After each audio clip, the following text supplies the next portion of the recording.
Who really was the best driver of the 2025 Formula One season? The 2025 Formula One season truly had it all.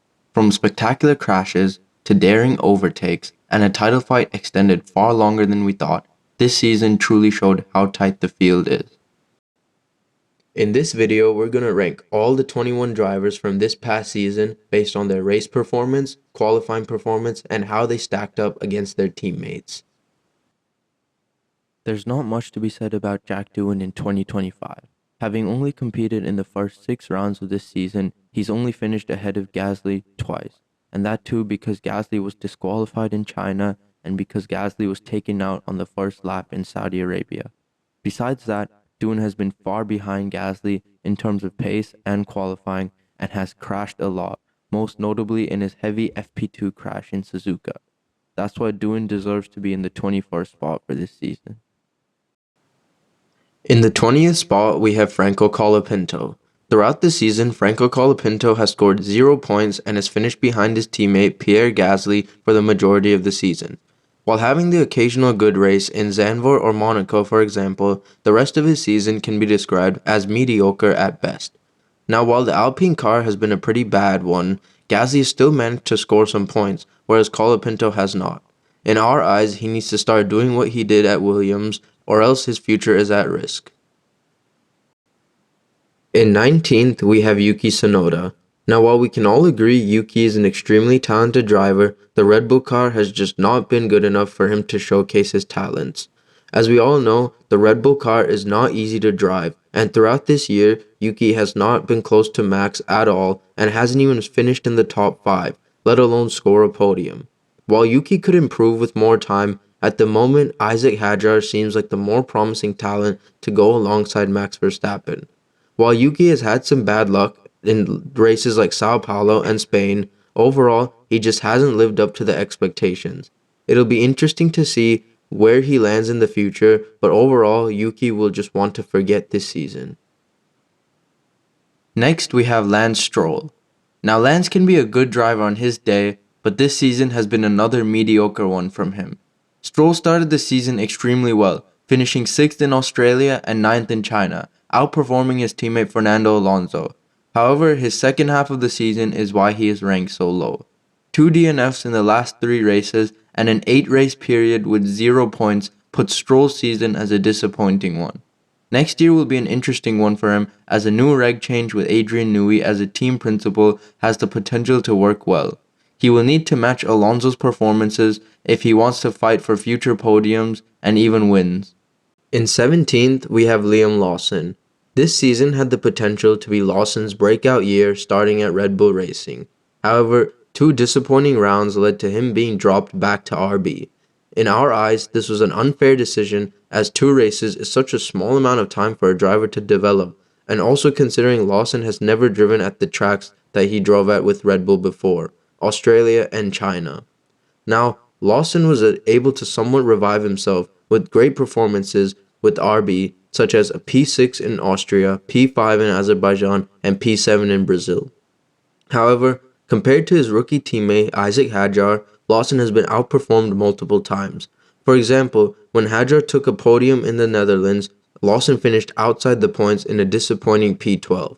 Also, DNFs in Great Britain, Canada, and Mexico have hampered his results and made his season somewhat disappointing just compared to the potential it had at the beginning of the year.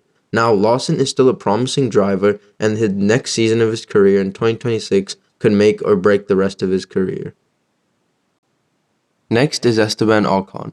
Now, Ocon this year had a rookie teammate in Ollie Behrman.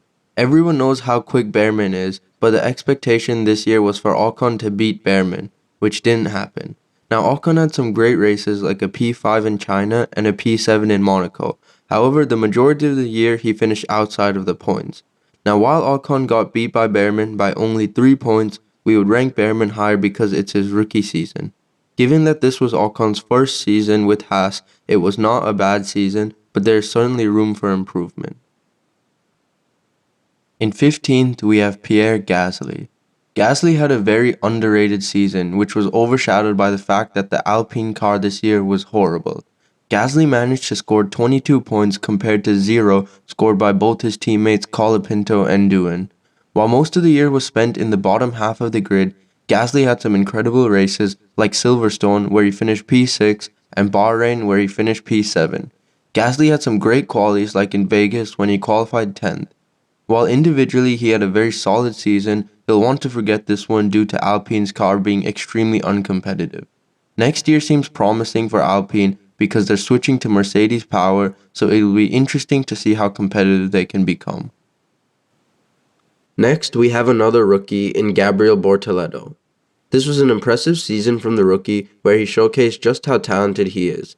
Expectations going into this year were somewhat limited because the Sauber car wasn't a very competitive one. However, Bortoleto is an extremely talented driver, having won Formula 3 and Formula 2 as a rookie. Bortoleto's season peaked in the middle, where he scored his first points in Austria and had a streak of finishing in the points in 4 out of 6 races. Of course, he has made some rookie mistakes, like the big crash in Sao Paulo, but the talent is there for him to become a future championship contender. With the team becoming Audi next year, Bortoleto has the chance to further prove himself and compete further up the grid. He'll need to iron out a few issues, but the raw speed and talent is certainly there. Now we have Lewis Hamilton. Now this certainly was not the season anyone expected from the 7-time world champion. The expectations were huge at the end of last season with Ferrari being extremely competitive.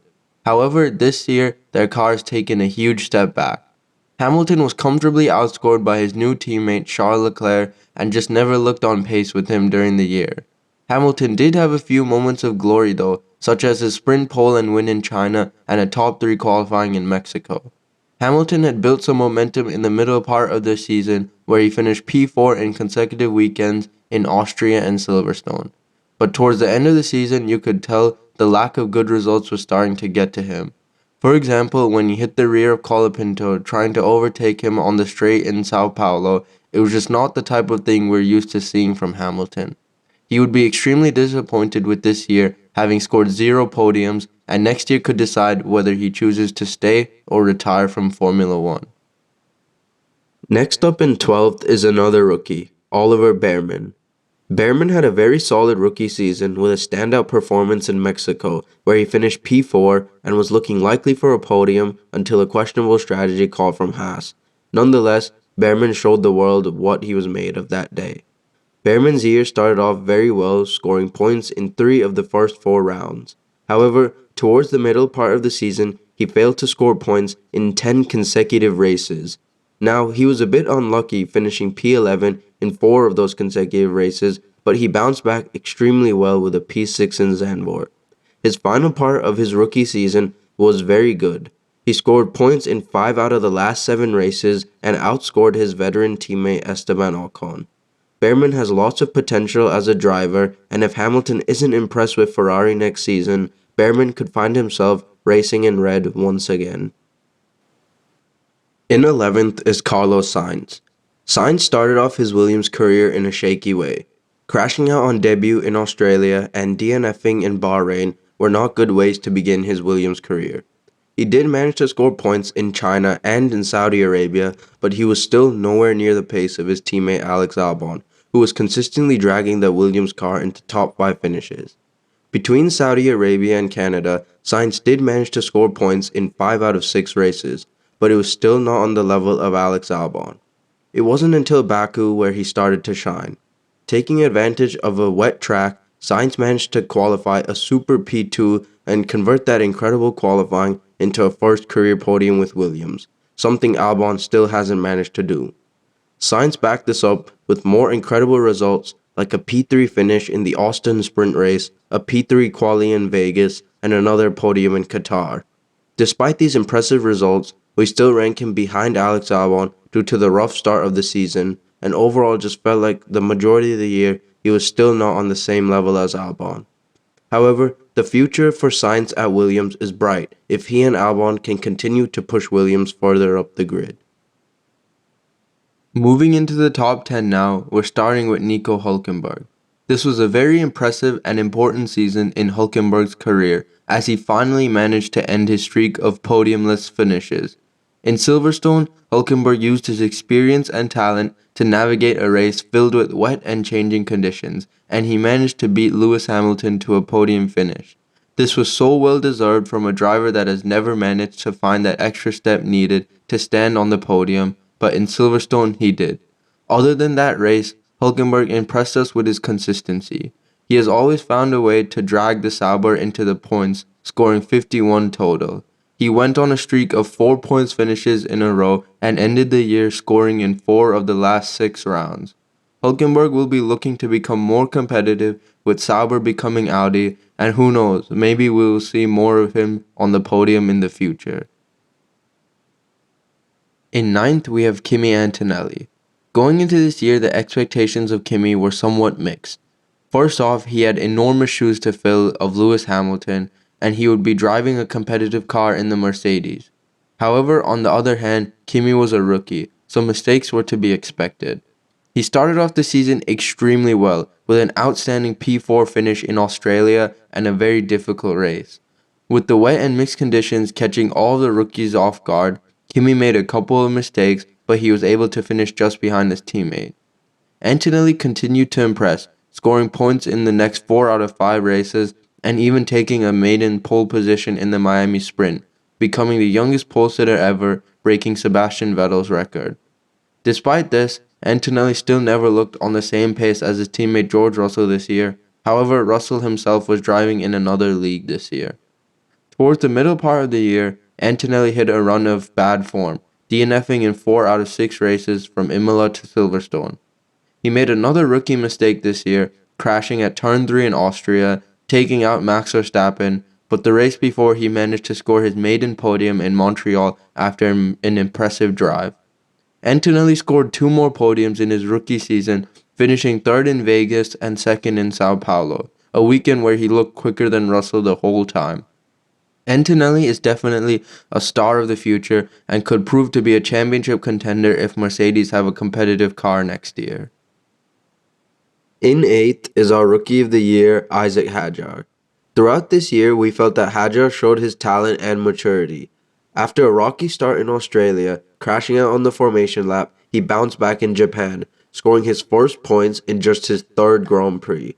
After Japan, Hadjar scored points in 3 of the next 5 races, demonstrating his consistency early on in his career. He was also making a name for himself as a qualifying master, making it out of Q1 in his first 15 Grand Prix. Hadjar's best performance came at the Dutch Grand Prix, where he qualified P4 and converted that into his maiden F1 podium. Hadjar drove brilliantly all weekend and really showed that he was ready to drive for Red Bull Racing. After that, he scored points 5 more times, including a P6 in Las Vegas. Next year could be his breakout year as he steps up to Red Bull Racing alongside Max Verstappen. We know what usually happens to Red Bull's second drivers, but Hadjar has shown immense potential, and given the new regulations, he could become a future star. In 7th is Alex Albon. Now this was an extremely impressive season from Albon. He showed just how good and consistent of a driver he is and was instrumental in Williams finishing P5 in the Constructors. We feel like Albon's season was very underrated and often overshadowed by Carlos Sainz's end-of-season performance.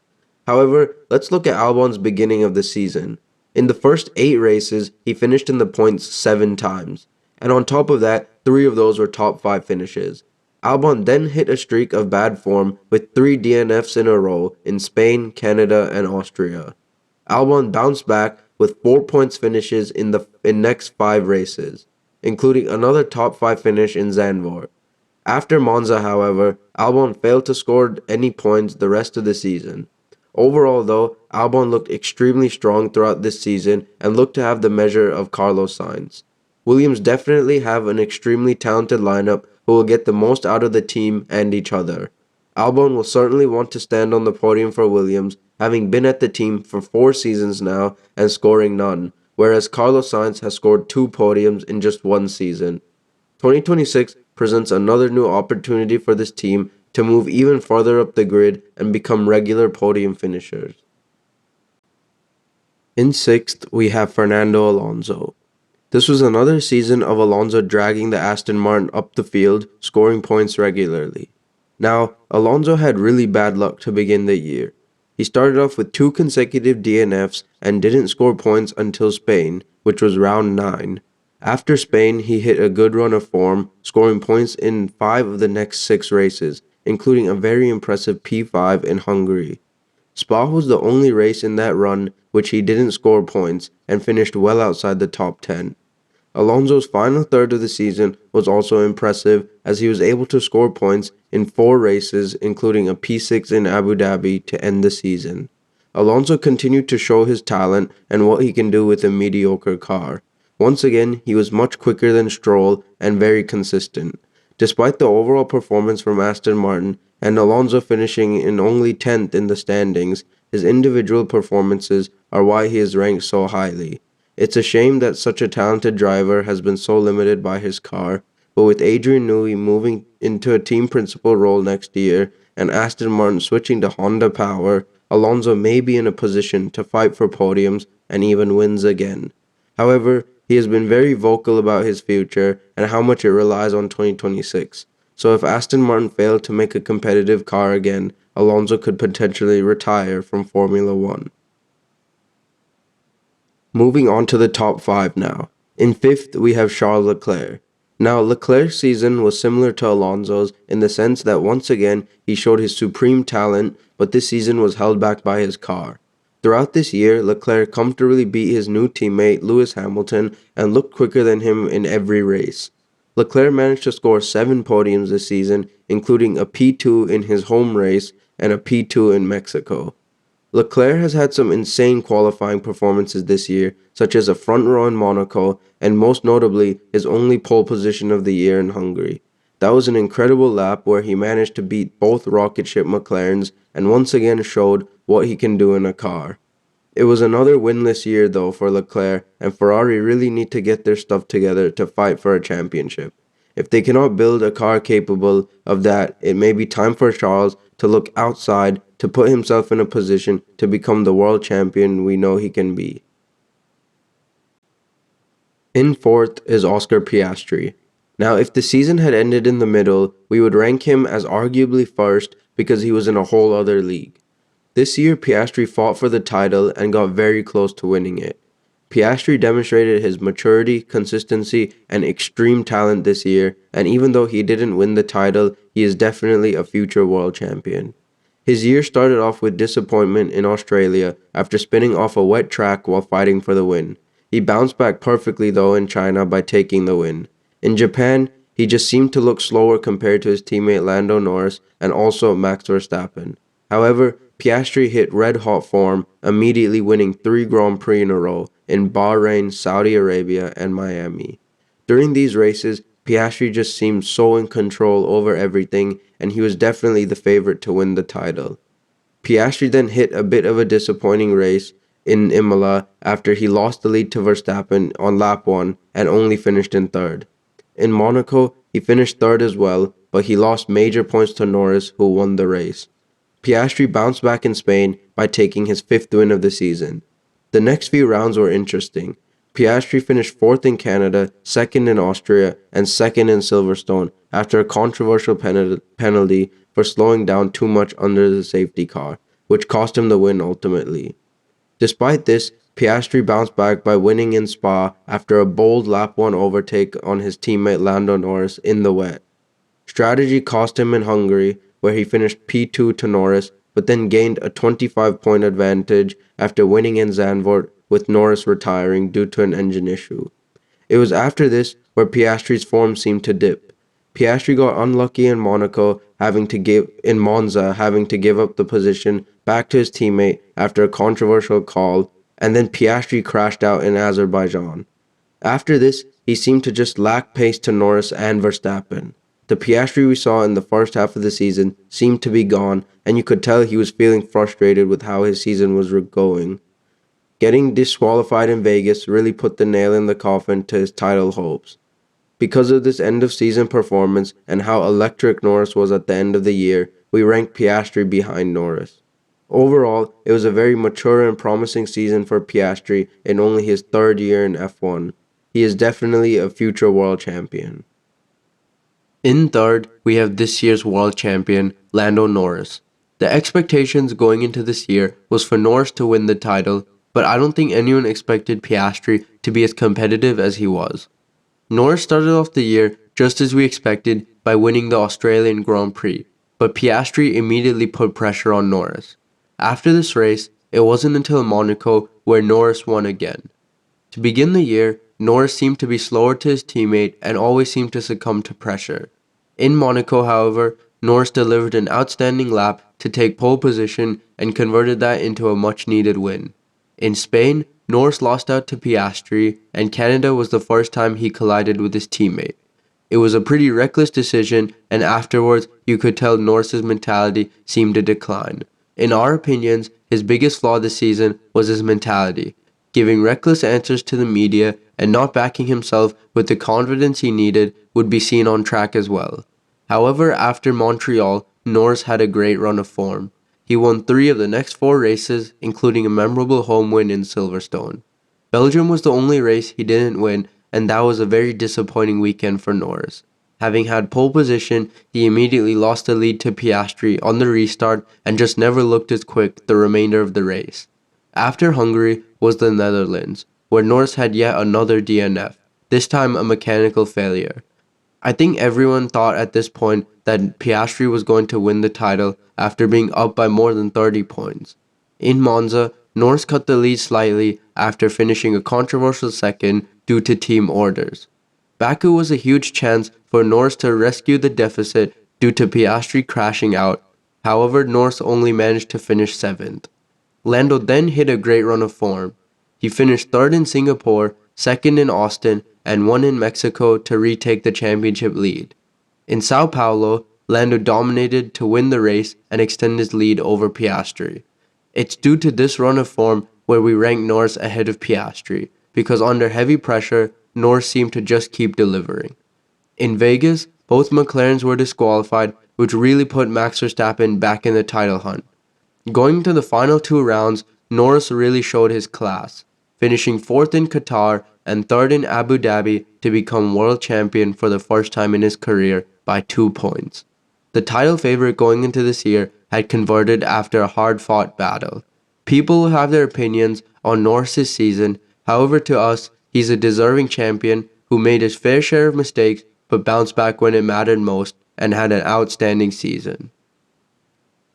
In second, we have George Russell. In our eyes, Russell had a very underrated season because he was never really in the title race. However, outside Max Verstappen, he was one of the most consistent drivers on the grid. He always showed his talent and delivered when Mercedes had the chance to win races.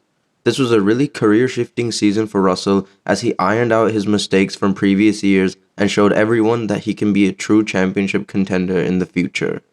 Russell started off the year by scoring 4 podiums in the first 6 races, including an impressive second in Bahrain where he split the 2 McLarens. In Imola and Monaco, Russell seemed to lack the pace and looked slower than his rookie teammate Antonelli. In Spain, Russell had a controversial collision with Verstappen but finished in the top 4. Canada is where Russell dominated by taking pole position for the 2nd consecutive year and this time converting it into a win. Russell then demonstrated a supreme level of consistency by finishing in the top 5 in 7 of the next 8 races. In this run, he had a hard-fought 3rd in Hungary, a P2 in Baku after being sick all weekend, and a mighty impressive win in Singapore, converting another pole position. After this run of form, however, Russell seemed to lose a small amount of pace and started to get beat by his teammate more. Russell only finished 6th in Austin and 7th in Mexico after Mercedes severely lacked pace. In Brazil, Russell was firmly beat by Antonelli, who took a P2 finish, whereas Russell only finished 4th. To end the year, Russell finished 6th in Qatar and 5th in Abu Dhabi to end the best year of his career so far. 2026 could finally be the year Russell fights for a world championship, with Mercedes being rumored to have the best car. We all know how talented Russell is, winning both GP3 and Formula 2, and if he can continue to be as consistent as he was this year, he is now in an incredible position to become a world champion. Finally, moving on to our best driver of the year. Without a doubt, it's Max Verstappen. Now, even though he didn't win the title, Verstappen once again showed us how talented of a driver he is, and he gave us a thrilling comeback to watch towards the end of the season. He was a pure monster this year, delivering every weekend once the Red Bull became competitive again. Verstappen started off the year by finishing P2 in Australia after challenging Norris for the win, but just couldn't get it in the end. In China, Verstappen lagged behind the McLarens and Russell and only finished in P4. However, in Japan, Verstappen proved his talent was greater than his car, after dragging his Red Bull into a phenomenal pole position and converting that into a win. Bahrain, though, was extremely disappointing as Verstappen only finished in P6. He bounced back in Saudi Arabia after taking P2, but he was still losing points to the McLaren pair. In Miami, Verstappen finished P4, but redeemed himself in Imola by winning the race. He pulled off a spectacular lap 1 overtake on Oscar Piastri to take the lead, and he never looked back. After this race, though, Verstappen hit a rough run of form from Monaco to Hungary. It was during this time where everyone thought he was firmly out of the title race and would potentially not even win a race for the rest of the year. He was even heavily rumored to join Mercedes. In Monaco, Verstappen finished P4, which was impressive considering the Red Bull's lack of pace. In Spain, frustration got the better of him as he recklessly crashed into Russell, resulting in Verstappen being demoted down to P10. In Canada, he was able to score a P2 finish, but he was still far behind the McLarens. Austria was a race to forget after DNFing due to Antonelli crashing into him on the first lap. In Silverstone, Verstappen had another disaster of a weekend after spinning on the safety car restart, bottling a potential win. At Spa, Verstappen finished P4 again after running by himself for most of the race. In Hungary, he finished in P9 after a severe lack of pace from Red Bull.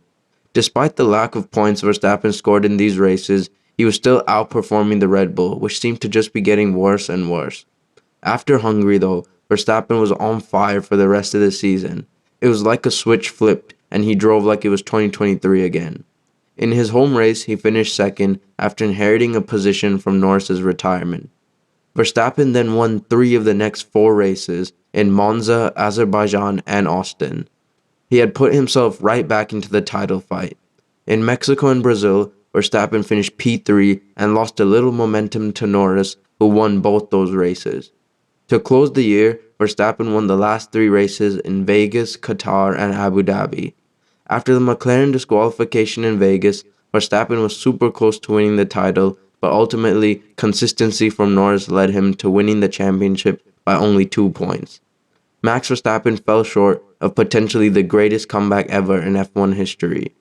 Despite falling short, Verstappen reminded the world of how good of a driver he is, and that you can never ever count him out. With Red Bull switching to Ford for 2026, a new era dawns for Red Bull and Max Verstappen as he continues his hunt for a 5th world title. And that wraps up our rankings for the 2025 Formula One season. Now, 2026 is set to be one of the most entertaining seasons ever in Formula One, so stay tuned for more content. Thank you.